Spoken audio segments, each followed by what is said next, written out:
सहाफ़ी का कातिल नहीं पकड़ा गया, ख्वाह वो पंजाब में था या सिंध में था या बलूचिस्तान में था या खैबर पख्तूनख्वा में था या किसी और जगह पे था।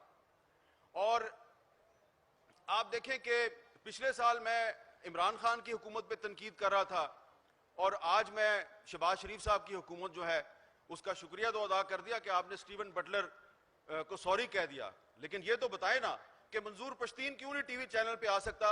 और आप जब वो सहाफ़ी जिन पर आपकी हुकूमत के दौर में बगावत के मुकदमे दर्ज हुए और उन पर पाबंदी लगाई गई और साबिर शाकिर और अरशद शरीफ को पाकिस्तान छोड़ने पर मजबूर कर दिया गया, तो वो क्यों पाकिस्तान छोड़ने पे मजबूर हुए, इसका कोई जवाब क्यों नहीं देता। मरियम औरंगजेब साहबा जो हमारी इंफॉर्मेशन मिनिस्टर हैं, वो कहती हैं इमरान रियाज तो जर्नलिस्ट ही नहीं है। आपको सबको पता है कि इमरान रियाज जो है वो मेरा कितना दुश्मन है, मुझ पर कितनी तनकीद करता है, लेकिन मैं ये नहीं कहूंगा कि मरियम औरंगजेब उसको अगर कह रही हैं कि वो जर्नलिस्ट नहीं है तो वो सही कह रही हैं। ये बात बिल्कुल गलत है, क्योंकि जर्नलिस्ट जो है उसको कोई भी व्यू हो सकता है, लेकिन चले आप कहती हैं वो पॉलिटिकल वर्कर है, तो पॉलिटिकल वर्कर पर भी पाबंदी लगाना ये कहां की जमहूरियत है, ये कहां की आजादी सहाफत है। तो लिहाजा इस वक्त पाकिस्तान में सिर्फ हुकूमत तब्दील हुई है, हालात तब्दील नहीं हुए। पाकिस्तान का मीडिया इमरान खान के दौर में भी गैर एलानिया सेंसरशिप का शिकार था, पाकिस्तान का मीडिया शहबाज शरीफ के दौर में भी गैर एलानिया सेंसरशिप का शिकार है, और इस पर आप सबको आवाज बुलंद करनी चाहिए, क्योंकि मैं बार बार कह रहा हूं सिर्फ हुकूमत तब्दील हुई है, मीडिया के हालात तब्दील नहीं हुए, ये पार्लियामेंट के हालात भी तब्दील नहीं हुए। ये देखें, ये कामरान मुर्तजा साहब ये सेनेट के मेंबर हैं, ये सुप्रीम कोर्ट बार एसोसिएशन के साबिक सदर हैं, इन्होंने और आजम नजीर तारड़ साहब ने मिलकर एक कोशिश की और पार्लियामेंट की जो कमेटी है फॉर एनफोर्स डिस्पीरियंसेस, जो लापता अफराद पे कमेटी है, उसके मुज़ाकरात करवाए, जो इन्होंने कोयटा में धरना दिया हुआ था, और वो धरना खत्म कराया। और उन बेचारों ने सिर्फ इनको 50 लोगों की एक लिस्ट दी कि इन लोगों को आप रहा भी ना करें, इनको अदालत में भी पेश ना करें, बस सिर्फ ये वादा कर लें कि इनको आपने फेक एनकाउंटर में मारना नहीं है। तो इन्होंने वो लिस्ट उनसे ली और उन मजलूम लोगों ने अपना धरना कोयटा में खत्म कर दिया। उसके बाद आप जानते हैं क्या हुआ, इनके मुंह पे जोर का थप्पड़ पड़ा है। ये सारे जो वजीर है ना हमारे इस हुकूमत के, उस लिस्ट में जो एक मासूम सा शायर था, एक पोएट, अब पोएट, उसको निकालकर मार के उसकी लाश फेंक दी। ये उन्होंने, वो कहते हैं जी हमने दहशतगर्द मारा। आपने दहशतगर्द नहीं मारा, आपने आजम नजीर तारड़ और राना सनाउल्लाह और इन सब लोग जो पार्लियामानी कमेटी में, इनके मुंह पे आपने जोर का थप्पड़ मारा है। और आपको शर्म आनी चाहिए ये थप्पड़ मार के कि आप कहते हैं ये जो शायर था ये दहशतगर्द था। दहशतगर्द वो है जो पाकिस्तान का आइन तोड़ता है। चले मान लिया कि वो दहशतगर्द था, तो फिर आप में और दहशतगर्द में फर्क क्या है? दहशतगर्द भी पाकिस्तान का कानून तोड़ता है, आप भी पाकिस्तान का कानून तोड़ते हैं। ये बात हम पाकिस्तान के मीडिया पे नहीं कह सकते। जब ये बात मंजूर पश्तीन कहता है तो कहते हैं ये भी दहशतगर्द है। तो अगर ये दहशतगर्द है तो फिर आप और मैं, हम सारे ही दहशतगर्द हैं। देखें फर्क क्या है कि एक तरफ हमारी हुकूमत जो है उसकी जो तर्जुमान है इंफॉर्मेशन मिनिस्टर साहिबा, वो उन सहाफियों को सहाफी मानने के लिए तैयार नहीं है जिन पर आजकल पाबंदी है। तो दूसरी तरफ जो इमरान खान साहब हैं वो कहते हैं वो सलीम साफी जो है वो सलीम साफी नहीं, वो सलीम लफाफी है। और गरीदा फारूकी साहबा, उनके बारे में कितनी काबिल एतराज जुबान इस्तेमाल की। दोनों में कोई फर्क नहीं है।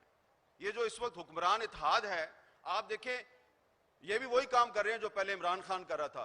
तो इसलिए आसमा जागीर कॉन्फ्रेंस जो है, इसके प्लेटफॉर्म से हम ये मुतालबा करते हैं कि वो पॉलिसियां जिनकी वजह से पाकिस्तान का मीडिया जो है वो वर्ल्ड प्रेस फ्रीडम इंडेक्स पे मुसलसल नीचे आ रहा था, आप उन पॉलिसियों को खत्म करें। ये मुतालबा हम इसलिए कर रहे हैं कि आप इन पॉलिसियों को आगे बढ़ा रहे हैं और आपको इसमें कोई ना नदामत है ना शर्म है, बल्कि आप कहते हैं कि हमारे मुल्क में तो पाकिस्तान का मीडिया आजाद हो गया, इमरान खान के दौर में मीडिया आजाद नहीं था। एक और बात मैं आपको कहना चाहता हूं कि ये जो सलीम साफी और गरीदा फारूकी के बारे में बात की जाती है, या और जो हमारे साफी हैं उनके बारे में बात की जाती है ना, तो ये सिर्फ गैर रियासती अनासर बात नहीं करते। एक सोची समझी साजिश के तहत फेक न्यूज को पाकिस्तान के मीडिया की आज़ादी छीनने के लिए एक वेपन के तौर पे इस्तेमाल किया जा रहा है।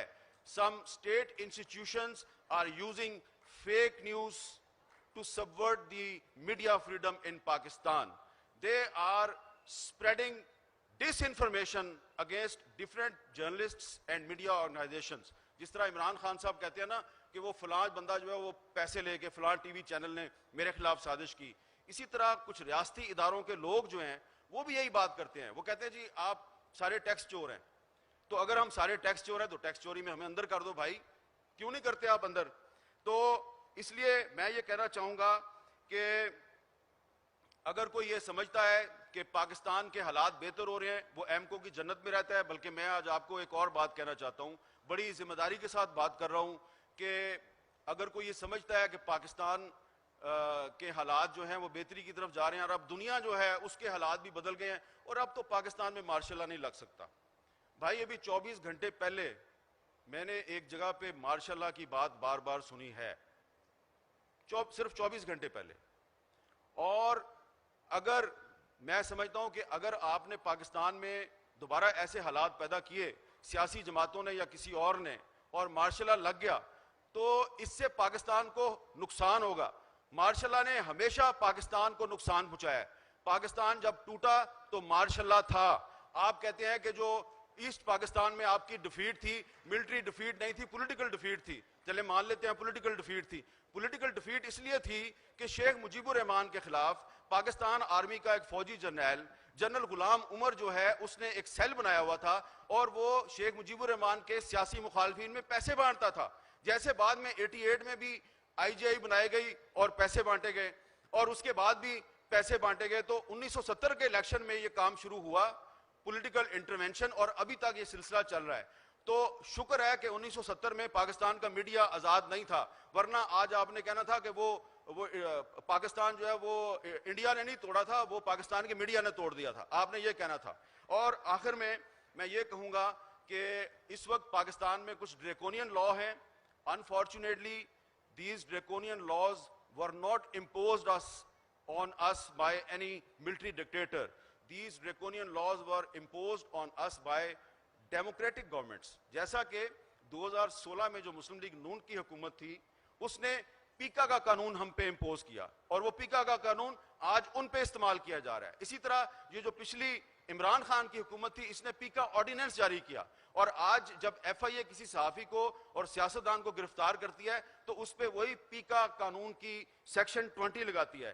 तो ये सारे कानून जो है खत्म होनी चाहिए, इनके खिलाफ यहाँ पे एक करारदाद मंजूर होनी चाहिए और उस करारदाद में ये मुतालबा किया जाना चाहिए कि जो पाकिस्तान की इलेक्टेड पार्लियामेंट है, ये पार्लियामेंट पाकिस्तान के आइन और कानून के तहफ्फुज़ के लिए कोई किरदार अदा करे, सिर्फ नौकरी ना करे, हाथ बांध के खड़ी है और जी सर किए जा रही है। और जुडिशरी भी जो है उसको भी खड़ा होने की जरूरत है। इतनी डिवाइडेड जुडिशरी पाकिस्तान की हिस्ट्री में हमने कभी नहीं देखी। तो जब पार्लियामेंट मजबूत नहीं होगी, जुडिशरी डिवाइडेड होगी, तो मीडिया की फ्रीडम को तहफ्फुज़ कहां से मिलेगा। तो उस तहफ्फुज़ के लिए आप सबको, हम सबको मिल के इकट्ठे एक जदोजहद करनी है।